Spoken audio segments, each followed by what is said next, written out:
प्यारे बच्चों, एक बार फिर हम हाजिर हैं आपके सामने। आप देख रहे हैं वीडियो में कुछ प्रश्नों को लेकर कक्षा 9 एनसीईआरटी मैथ प्रश्नावली 10.4 का प्रश्न नंबर 1 आपके सामने बोर्ड पर लिखा हुआ है। इस प्रश्न को लगाने से पहले मैं आपसे गुजारिश करूंगा, रिक्वेस्ट करूंगा कि आप हमारे चैनल को लाइक और सब्सक्राइब करें ताकि जो भी वीडियो अपलोड की जाए आप तक पहुंच सके और उसका आप पूर्ण रूप से लाभ उठा सकें। तो चलिए चलते हैं, क्वेश्चन नंबर फर्स्ट को हम पढ़ते हैं और आपसे गुजारिश है इसे ध्यानपूर्वक देखने का प्रयास करेंगे। क्वेश्चन नंबर फर्स्ट बोर्ड पर लिखा हुआ है, 5 सेंटीमीटर तथा 3 सेंटीमीटर त्रिज्या वाले दो वृत्त दो बिंदुओं पर प्रतिच्छेद करते हैं। आप देख लीजिए, एक वृत्त ये दिया गया है जिसकी त्रिज्या 5 सेंटीमीटर है, एक वृत्त ये दिया गया है जिसकी त्रिज्या 3 सेंटीमीटर ये दिखाया गया है। परिधि पर केंद्र से मिलाया गया जो दूरी है उसको त्रिज्या बोलेंगे। ये P और Q दोनों वृत्तों के अलग अलग केंद्र दिए गए हैं, ये इसकी त्रिज्या ये इसकी त्रिज्या है। आगे हम क्वेश्चन को पुनः पढ़ते हैं तथा उनके केंद्र के बीच की दूरी 4 सेंटीमीटर है। ये P और Q इनके केंद्र के बीच की दूरी है 4 सेंटीमीटर है। तो कह रहा है कि उभयनिष्ठ जीवा की लंबाई, इन दोनों के बीच में जो जीवा है AB, इसकी लंबाई हमसे पूछा जा रहा है। आप ध्यान देंगे, चित्र में देखेंगे कि चित्रानुसार क्या लिखा है।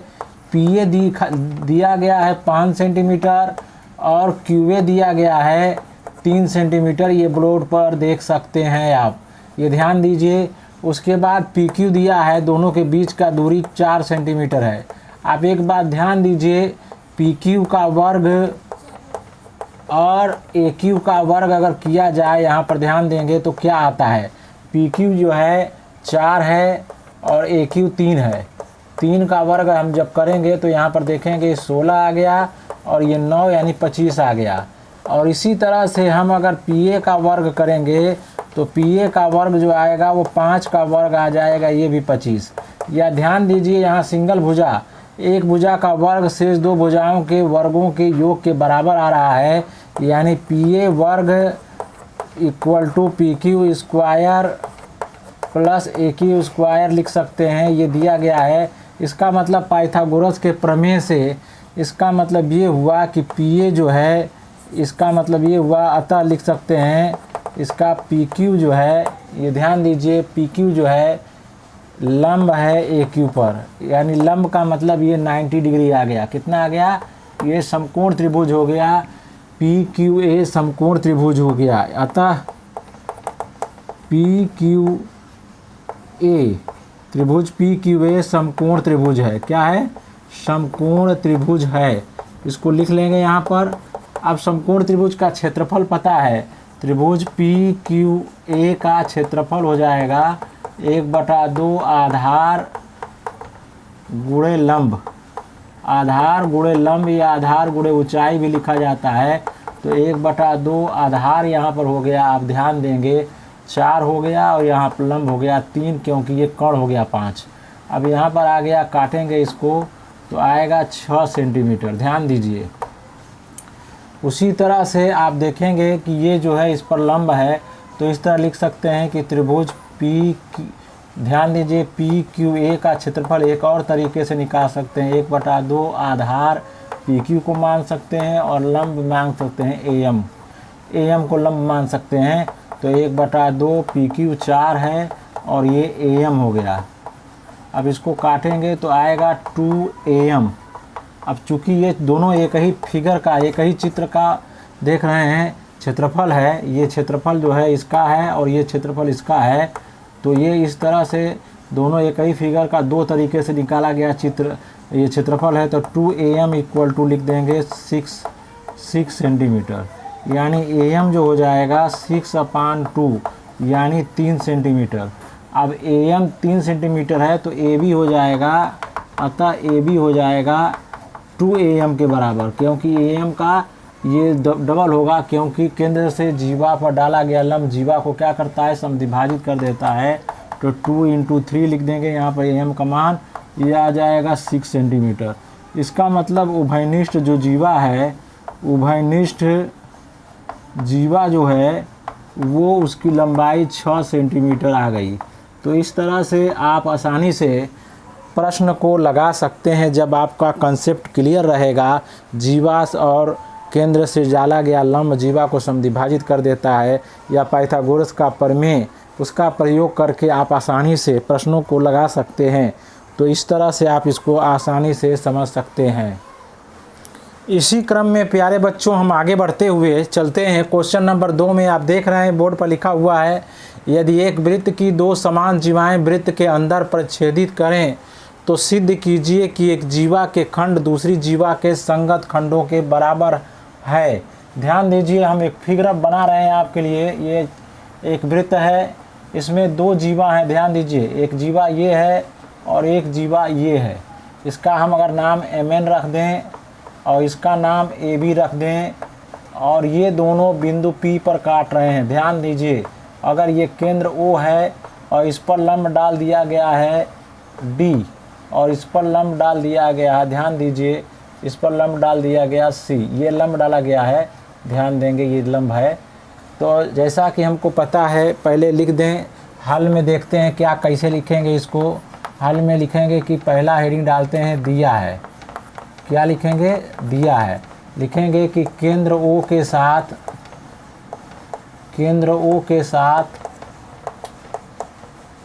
एक वृत्त जिसमें दो जीवाएं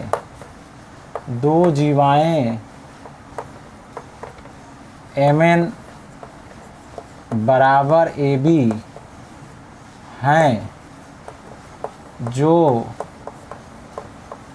एक दूसरे को,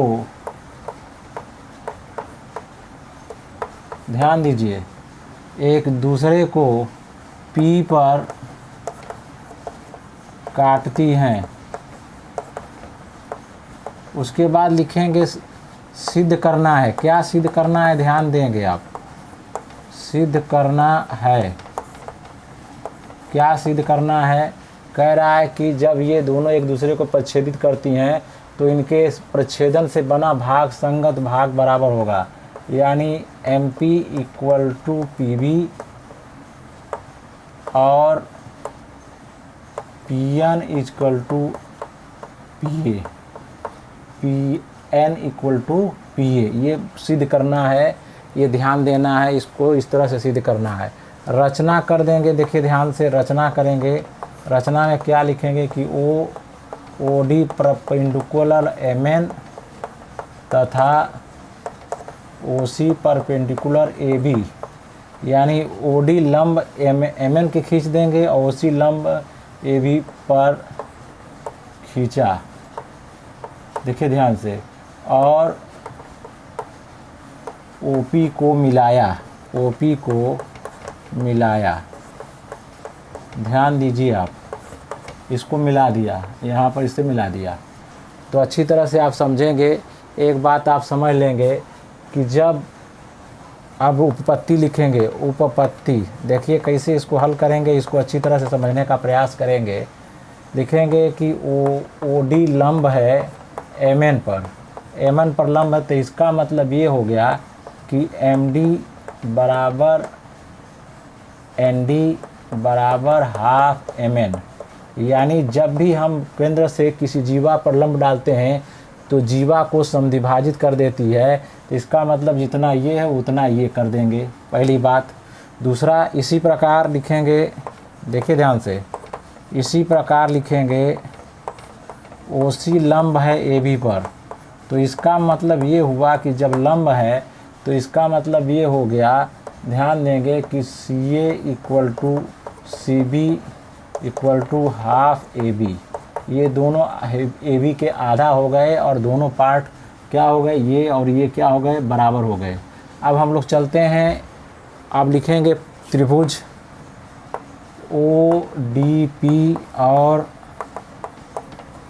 त्रिभुज OCP में। देखिए ध्यान से, इन दोनों त्रिभुज में क्या हमको मिलेगा, इसको अच्छी तरह से देखेंगे। बराबर जीवाएं केंद्र से बराबर दूरी पर होती हैं, तो लिखेंगे OD = OC। क्यों? बराबर जीवाएं केंद्र से बराबर दूरी पर होती हैं, बराबर दूरी पर होती हैं। देखिए ध्यान से, अच्छी तरह से देखेंगे तब समझ में आएगा। सभी लोग ध्यान से देखें। O D equal to O C लिख दिया। दूसरा लिख दिया कोण डी इक्वल टू कोण सी इक्वल टू 90 डिग्री, ध्यान देंगे। और O P equal to O P उभयनिष्ठ है। क्या है? उभयनिष्ठ है। ये दोनों त्रिभुज में काम कर रहा है, कॉमन है।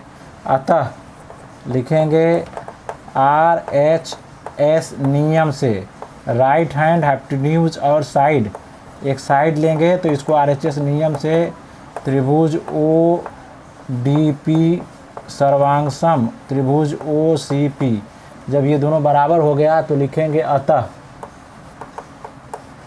लिख देंगे P D equal to P C, लिखेंगे सी पी सी टी से corresponding part of congruent triangle. ये और ये क्या हो गया? बराबर हो गया। अब चलिए देखा जाए इसमें, इसको फर्स्ट मान लेते हैं, इसको सेकेंड मान लेते हैं और इसको थर्ड मान लेते हैं। ध्यान देंगे आप, जब थर्ड मान लिया आपने तो चला जाए कि क्या करना है, इसको अच्छी तरह से समझेंगे आप तो बात समझ में आएगी। ध्यान देंगे आप, कह रहा है कि आप जो है ये बराबर ये दिया गया है, लिखेंगे समीकरण फर्स्ट से, समीकरण फर्स्ट से देखिए क्या दिया है, M D equal to N D दिया गया है। यहाँ पर आप देखेंगे एम डी इक्वल टू क्या दिया गया है, यहाँ पर M D equal to N D, M D equal to N D, ये बराबर ये दिया गया है। और क्या दिया गया है, आप ध्यान देंगे इन दोनों में जब ये दोनों बराबर हैं तो इन दोनों को अच्छी तरह से समझ लें। यहाँ पर क्या लिखना है, इसको मैं अच्छी तरह से लिखना हूँ आपको समझाने के लिए। लिखेंगे अतः करके P D equal to P C, ये हो गया सी पी सी टी से। अब यहाँ पर देखिए एम एन और ए बी दोनों बराबर हैं, समीकरण 1-2 में देखिए, तो इसका मतलब एम डी और सी बी दोनों बराबर हो जाएंगे। लिखेंगे समीकरण 1 और 2 से, 1 तथा 2 से ये एम एन बराबर ए बी है, दोनों बराबर जीवाएँ ये दिया गया है, बराबर जीवाएँ हैं, तो इसका मतलब ये हो गया कि एम डी बराबर सी बी हो गया, एम डी बराबर सी बी, ठीक है। अब जो है यहाँ पर देखिए ये समीकरण अगर इसको मान लिया जाए 3 और इसको मान लिया जाए 4, तो 3 और 4 को अगर जोड़िए तब देखिए 3 और 4 को जोड़िए तो समीकरण 3 और 4 को जोड़ने पर, समीकरण 3 और 4 को जोड़ने पर देखिए ध्यान से, जोड़ने पर ये हो जाएगा P D plus M D और ये हो जाएगा P C plus C B. चलिए P D plus M D हो जाएगा एम पी, क्या हो जाएगा एम पी, देखिए ये एम पी प्रूफ करना है। और P C plus C B ये हो गया पी बी, ये हो गया पी बी, ठीक है। अब देखिए पहला पार्ट प्रूफ हो गया, ये पहला पार्ट हमको प्रूफ करना था, ये प्रूफ हो गया। उसी तरह से समीकरण देखिए ध्यान से, ये समीकरण 4 में से एम डी है, यहाँ पर देखिए ये एम डी और ये क्या है डी एन है। तो अब लिखेंगे यहाँ पर, यहाँ देखिए ये और ये इक्वल करेंगे पहले, तो लिखेंगे समीकरण 1 और 2 से, यहाँ पर देखेंगे समीकरण 1 तथा 2 से, 1 और 2 को देखिए ये और ये बराबर होगा, एन डी और सी एन क्या हो जाएगा, एन डी और सी ए क्या हो जाएगा, बराबर हो जाएगा। क्यों बराबर होगा, क्योंकि ये दोनों बराबर हैं, ये दोनों क्या हैं, ये दोनों बराबर हैं, तो 1/2 ए बी हो जाएगा, 1/2 ए बी हो जाएगा, इसलिए हो जाएगा। तो लिखेंगे एन डी इक्वल टू सी ए, ठीक है।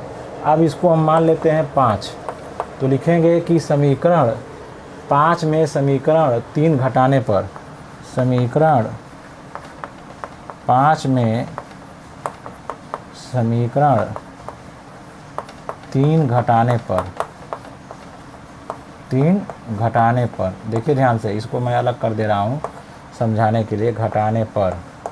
घटाइए तो समीकरण ये है एन डी में से क्या घटाएंगे, पी डी, एन डी में से पी डी, तो पी डी हो गया है, और सी ए में से इसको घटाएंगे पी सी। देखिए अब चित्र में चलते हैं, एन डी कहाँ है, ये एन डी है या डी एन है, उसमें से घट जाएगा डी पी तो बचेगा पी एन, क्या बचेगा, पी एन।